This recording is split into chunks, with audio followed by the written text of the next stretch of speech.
I grew up in Indiana on a farm. I was adopted as a baby, came to this farm, and grew up with 3 younger sisters. Messed around a lot outside. We spent a lot of time outside making things. We would steal spray paint from my dad and paint these manifestos on the inside of the barn walls, and nobody knew they were there till weeks, months later they'd come across these things. So we had a lot of materials available to us, and we would play outside a lot. So I think a lot of that creative outside play as a kid really came into informing my creative practices I've gone on as an adult. And I went to school at University of Illinois, studied painting, came to Michigan State for graduate school, studied sculpture, and really didn't think of myself as a sculptor when I got there. I came as a painter, then transferred into sculpture after a semester, and it was great. I had a wonderful advisor there who said, these guys who are your advisors don't know what to say. Your painting is 3-dimensional. And I remember at the time, I was young, I was 22, thinking, well, this is a visual language. What do you mean you don't know what to say? We're all artists. And I wanted to say to the professors, you've been at this way longer than I have, and this is a visual language. What do you mean you can't come up with something to say? So I transferred out to sculpture because I felt like I really needed structural knowledge on how to build something that would last.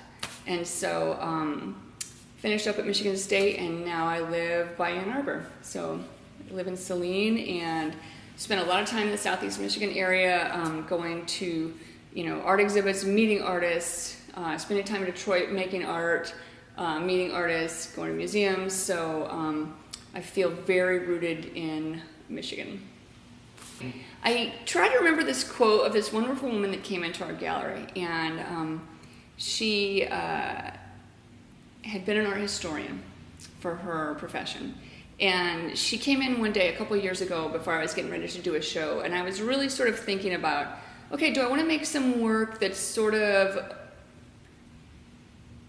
hard-hitting feminist work, or do I want to make some work that I can sell a lot of? And, while at the time I thought, well, I could really use the money, but I'm not sure, so I was going back and forth. And this woman came into the gallery that day that I was on the fence, and she said, Valerie, what are you waiting for? You need to make work that's important to you. What are you waiting for? And it was just, where the universe plops those things down that are the perfect timing. So I went for it. And I made a big installation piece. And so I always try to keep that in the back of my head. And now and then when I flip through my sketchbooks, I'll come across that again. And it'll just always be that little bit of encouragement I need to go, no, you need to go for it. Time's a waste in here. So I messed around a little bit with installation when I was at Michigan State, but didn't really understand, and I'm a firm believer that you have to get out of school to really start making work and to really figure out who you are as an artist. And so I would have to say I did a big installation probably about 8 or 9 years ago that was all these vintage baby gowns that have sayings embroidered on them, and I call them fortunes, right? Sort of like when you open a fortune cookie and you get this thing, and we all sort of laugh about that. Nobody really takes that seriously, but in real life it's almost like we're born with one emblazoned on our chest, right? And so I remember at the time this piece had to do with early in George Bush's try not to get too political here, but early in George Bush's presidency, I was really still trying to listen to his speeches and give him a chance. Not so much that I liked him, but trying to set an example for my kids, like, hey, this person is my president. I still need to listen to ideas, And I was sitting next to my husband, listening to the speech, and I remember at the time he said, the phrase was something to the effect of this: they don't value life like we do. And I thought, who doesn't, right? And he was basically talking about people in Iraq trying to justify going into Iraq for war. And I thought, how can you say that a mother in Iraq whose kid is killed isn't going to feel that like a mother in America? How can you discount someone, And so I started thinking about a piece I wanted to make, and I thought, well, I'm not really an expert in foreign politics, and foreign policy and the Middle East, or for that matter, I read a lot, but I'm not really an expert in, how many kids are starving in Africa. But I wanted to make a piece that was, hard hitting. And so I really started thinking about it a lot, and I thought, I am a mother, and I do know about being a mother. I do know about being, setting an example for my kids or for the kids I teach, and so I'm going to make a piece that talks about that. So I started buying up these antique baby dresses, and my kids knew I had a dollar limit, and so I started buying these and then writing out little phrases in my sketchbook, and I didn't want them to be preachy, but I wanted them to be like, hey, here's a destiny that was dropped on you. Now what are you going to do with it? And so each one of them has something embroidered, and it's embroidered in red. The dresses are cream or white, and it's embroidered in red, and they say things like, you will be a creative visionary, or you will survive a life-threatening illness, or you will be made to feel dumb again and again and again. And they all say stuff that's, it's either good or bad, or good and bad all at once. And sort of like life, right? And so that was my first big one. And I strung clotheslines across the gallery, and I made the hangers out too. I wanted specific hangers to be very simple. And so, not only was it an installation, but it was out of recycled materials. The dresses were all recycled. The hangers were made out of recycled wood. And it got reactions from people that, I guess it felt important for me to make the piece, but people would come up to me to talk about it and would be in tears. And not because they were mad or I went somewhere they didn't want me to, but because it let them open up and acknowledge that, yeah, you know what, I wouldn't buy a piece of clothing for my kid that says you'll be made to feel dumb again and again and again. So how am I going to treat you so you don't feel like that? Always been important to me to use repurposed materials. I get some of my materials from just scrounging. Sometimes it's picking it up off the curbside. But other times, people know now that I make work out of recycled stuff. And before, it's kind of cool because, you want to make this impression on people that they think twice before they throw stuff out.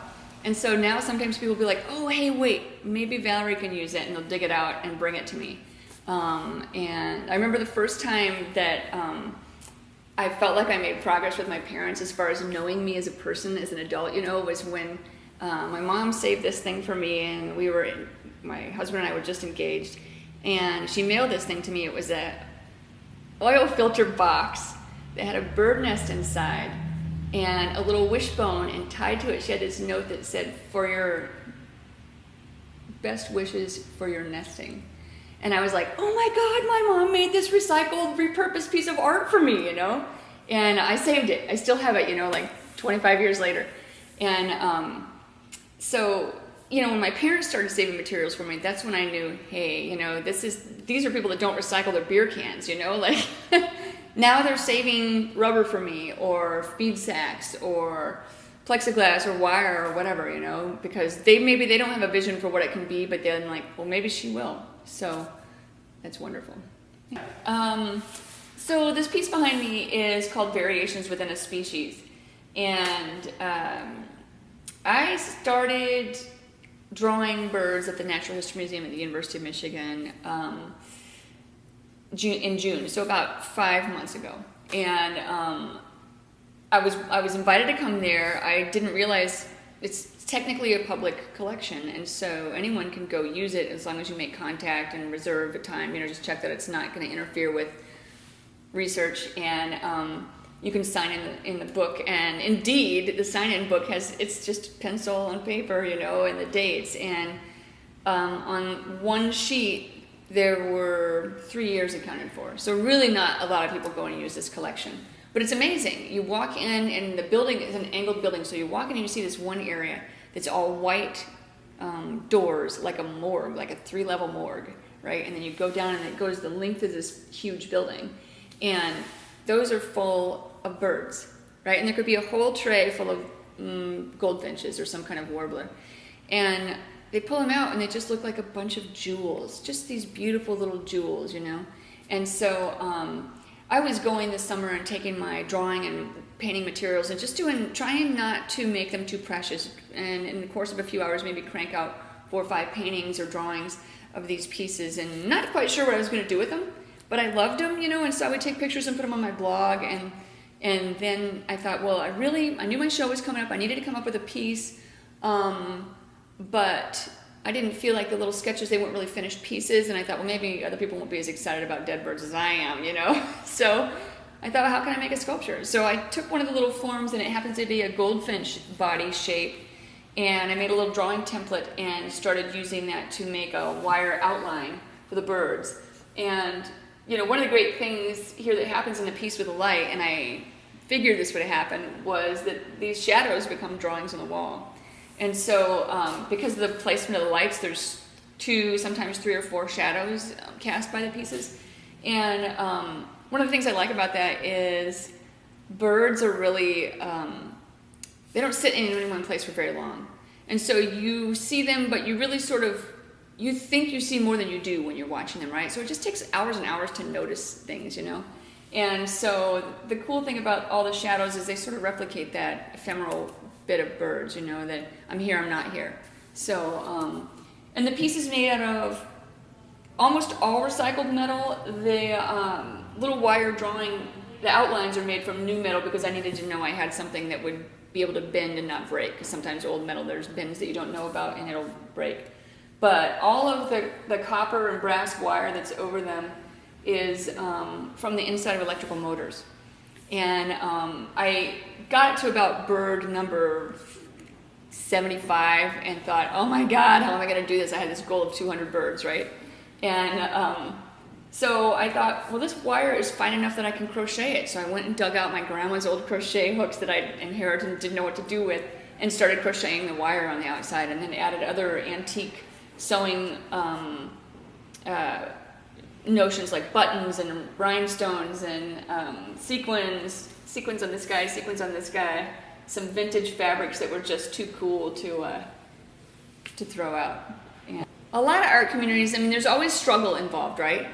But I think it's really thriving. I happen to, you know, be a part of a gallery with 14 or 15 other artists, and it's a high-functioning group. Everybody works so well for each other. We all have our jobs very well laid out to what they are. And so we come back to our meetings with essentially what our job was, you know, and everyone does their job and they hold their end of the bargain up. And it's really unique. And I don't realize that till I'm a part of another group or another meeting, and I sit through a meeting and I think, oh my gosh, how did we get anything done in this group, you know? So it's a unique situation that I have at WSG Gallery. But the art community, I always think, oh, hey, I know all the artists in this area. No way. They just keep coming out of the woodwork, you know? And they could be people that have been here for 30, 40 years, and all of a sudden I'm just for the first time meeting them. But I think the art community does a pretty good job about sharing resources and sharing opportunities with one another. And you have to be, you know, it's things happen so fast, and there's, you know, few opportunities, so you really have to get the word out. Get out and go for a walk, first of all. Go for a walk in the woods, right? A walk in the woods changes everything. And a sketchbook. You know, whether you write words in your sketchbook or you make drawings in your sketchbook, you've got to keep something where you keep that hand moving, keep that brain sending things out to that hand, you know, and something will come, you know. And I also think too, like, I forget sometimes, and I have all these sketchbooks I've saved over the years, and to get those out and look at some old ideas, because sometimes there's stuff in there that really resonates, that it wasn't just because you didn't make it at the time doesn't mean it wasn't important, or maybe you didn't possess the skills at the time to turn that into whatever the big thing is you wanted to make it. But to look back over some of those things and see how far you've come.